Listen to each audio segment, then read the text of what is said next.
مرتضیٰ رضی اللہ عنہ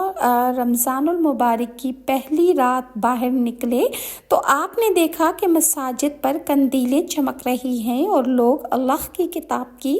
تلاوت کر رہے ہیں۔ یہ دیکھ کر حضرت علی نے ارشاد فرمایا کہ امیر المومنین حضرت عمر فاروق کی قبر کو ویسا ہی اللہ منور کر دے جیسا آپ نے رمضان المبارک میں مساجد کو قرآن سے منور کیا تھا۔ اور رمضان کا پہلا عشرہ یعنی پہلے 10 دن ہمارے لیے رحمت، دوسرا عشرہ مغفرت اور تیسرا عشرہ جہنم کی آگ سے نجات کا ہے۔ رمضان کی اہمیت کے بارے میں اللہ تعالیٰ نے حضرت محمد صلی اللہ علیہ وآلہ وسلم سے ارشاد فرمایا کہ اگر مجھے آپ کی امت کو جہنم میں ہی جلانا ہوتا تو رمضان کا مہینہ میں کبھی نہ بناتا۔